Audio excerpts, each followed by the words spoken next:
इतना ही करीब से देखना है तो मुझे प्रमोशन करके पर्सनल सेक्रेटरी बना लीजिए ना सर। अरे वो भी बना लूंगा, लेकिन सर आपने मुझे बुलाया?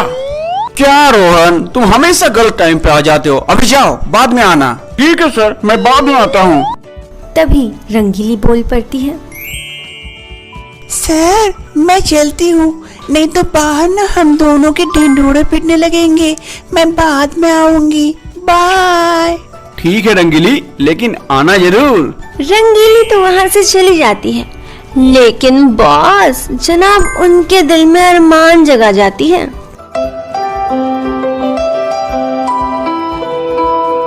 ऐसे ही एक दिन जब शाम को ऑफिस के छुट्टी के वक्त सब घर जाने के लिए तैयार रहते हैं।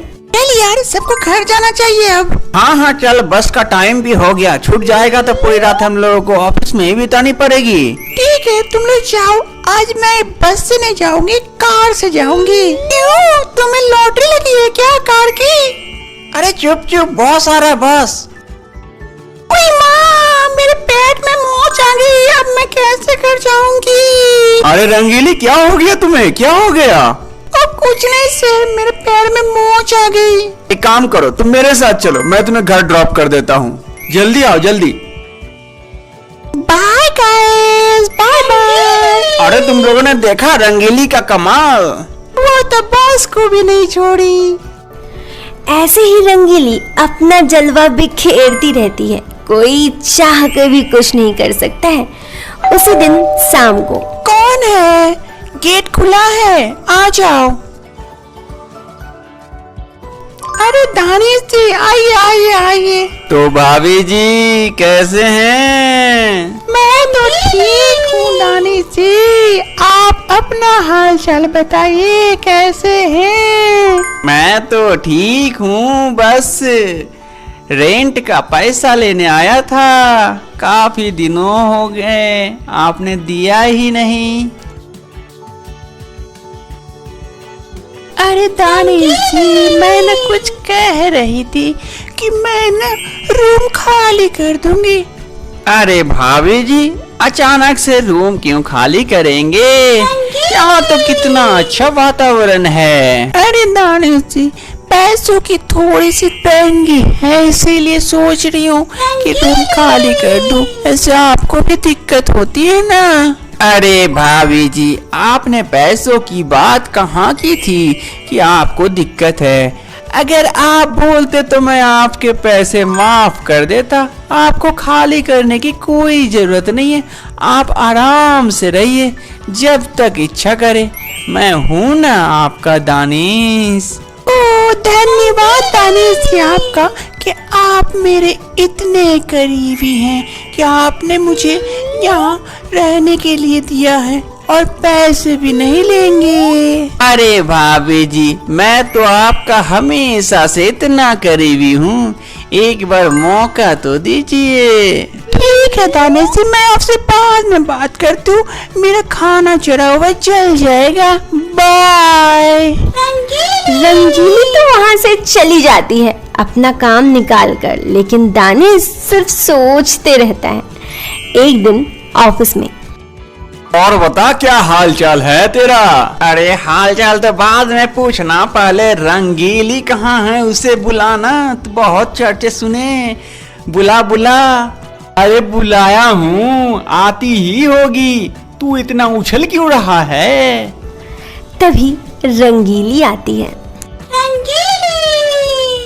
माँ, मैं गिर गई। संभालो संभालो रंगीली। जी सर, मैं संभल गई। अरे जैसा नाम सुनाता रंगीली, वैसे ही है एकदम रंगीली। अरे रंगीली, इनसे मिलो, ये है मेरा दोस्त, बचपन का दोस्त और बहुत बड़ा बिजनेसमैन।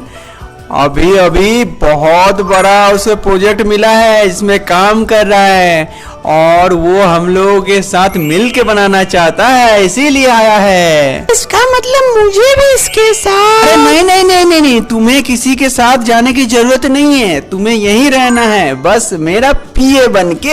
अरे यार, मुझे भी एक ऐसा पीए चाहिए, तू कहीं से मुझे अरेंज कर दे। मेरा तो दिन भर मन लगा रहेगा। कितनी अच्छी है, कितनी अच्छी खूबसूरत है और बोलती कितनी प्यारी है। ठीक है सर, मैं चलती हूँ, मेरा काम बाकी है अभी। ठीक है रंगीली, तुम जाओ अभी।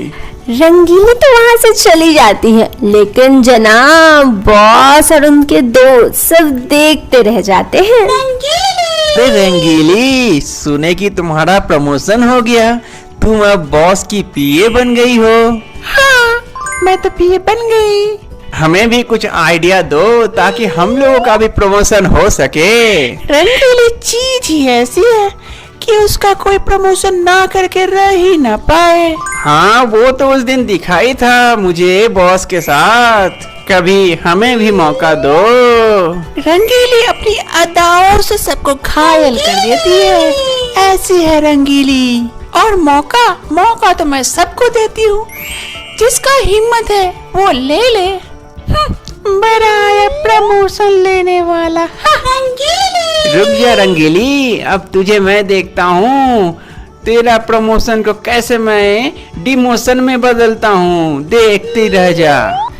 रंगीली के कलीग को बहुत गुस्सा आता है रंगीली पर, और वो उसके पीछा करते हुए, उसकी जांच पड़ताल करते हुए उसके पीछे पीछे रंगीली के घर तक पहुंच जाता है कि आखिर रंगीली है कौन। वो वहीं खड़ा रहता है, तभी एक आदमी वहां से गुजरता है। क्या बात है भाई साहब, किसी को ढूंढ रहे हैं क्या? अरे नहीं, आप यहीं रहते हैं क्या? हाँ, रहता तो इधर ही हूँ। बताइए क्या काम है? ये रंगीली जो रहती है यहाँ पे एक लड़की, वो कैसी लड़की है? क्या आप उसके बारे में कुछ बता सकते हैं? उसके बारे में कौन नहीं जानता, जरा हमें भी बताइए, हमें भी जानना है उसके बारे में। काफी साल पहले की बात है, रंगीली की शादी सुनील नाम के एक युवक के साथ हो जाता है और वो एक मिडिल क्लास फैमिली का लड़का था। वो दोनों एक दूसरे को बहुत ही प्यार करते थे। सुनील रंगीली को हमेशा खुश रखने की कोशिश करता था। ऐसे ही एक दिन सुनील रंगीली को लेकर बाजार जाता है और वो रोड क्रॉस करने की कोशिश करता है। तभी एक गाड़ी आके उसे टक्कर मारती है। ये क्या हो गया सुनील तुम्हें? ये क्या हो गया सुनील? वो उसको लेकर हॉस्पिटल पहुंचती है। सुनील, तुम जल्दी ठीक हो जाओगे, चिंता मत करो। हाँ, पता है मुझे रंगीली, तुम मेरा इतना ख्याल रखती हो, तुम सब कुछ मैनेज कर लोगी, मुझे पता है। हाँ सुनील, और हम लोग जल्दी घर चले जाएंगे। मैं डॉक्टर साहब से बात करके आती हूँ। हाँ, फिर वो डॉक्टर से बात करने जाती है। डॉक्टर साहब, मेरे पति को क्या हुआ है और वो कब तक ठीक हो जाएंगे? देखिए मैडम, उसके पैर में गंभीर चोट आई है। उसे ठीक होने में कम से कम 3 महीने का वक्त लगेगा और एक जल्द से जल्द ऑपरेशन करना होगा। इसमें काफी खर्च आएगा, आप देख लीजिए। अगर कर पाएंगे तो मैं आगे का प्रोसेस शुरू करूंगा। इस ऑपरेशन में कितना खर्च आ जाएगा डॉक्टर साहब? करीब 50,000 रुपये। 50,000 रुपये? इतना पैसा मैं कहाँ से लाऊंगी डॉक्टर साहब? वो तो मुझे नहीं पता कि आप पैसे कहाँ से लाएंगे। आप पैसे जमा करेंगे तभी ऑपरेशन होगा। ऑपरेशन कब तक करना होगा डॉक्टर साहब? 1 हफ्ते के अंदर ही उसका ऑपरेशन करना होगा, नहीं तो बहुत देर हो जाएगी और वो कभी भी पैर से चल नहीं पाएंगे, उसका पैर अपंग हो जाएगा। ठीक है डॉक्टर साहब, मैं पैसों का इंतजाम करती हूँ। फिर वो नौकरी की तलाश में निकल पड़ती है। सर, यहाँ क्या मुझे जॉब मिल सकती है? नहीं, यहाँ कोई जॉब खाली नहीं है, जाओ निकलो। लेकिन सर, इसमें जॉब की वैकेंसी निकली थी, यही का था।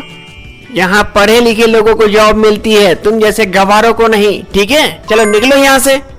लेकिन सर, निकलती हो या दरबान को बुला के धक्के मार के निकलवाऊं? हाँ, ऐसे वो दर दर की ठोकरें खाती है और दिन से रात वो घूमते रहती है इधर से उधर, लेकिन उसे नौकरी कहीं नहीं मिलती है। फिर उसे पता चल जाता है कि उसे नौकरी कैसे मिल सकती है और वो अपने आप को बदल लेती है दूसरे रूप में और बन जाती है सबके दिलों में राज करने वाली, अदा बिखेरने वाली रंगीली। अभी कुछ दिन पहले ही वो अपने पति को हॉस्पिटल से घर लेके आई है। रंगीली शायद अपने पति को ठीक करने के लिए अपनी सीमाओं को लांघ कर आगे निकली, लेकिन उसने कभी भी किसी के साथ कुछ गलत ना किया। वो एक सीमा के अंदर रह के ही अपना अदा बिखेरी ताकि सिर्फ और सिर्फ वो अपने पति को ठीक कर पाए। इसीलिए दोस्तों, किसी के परिस्थिति को बिना समझे उसे जज ना करें।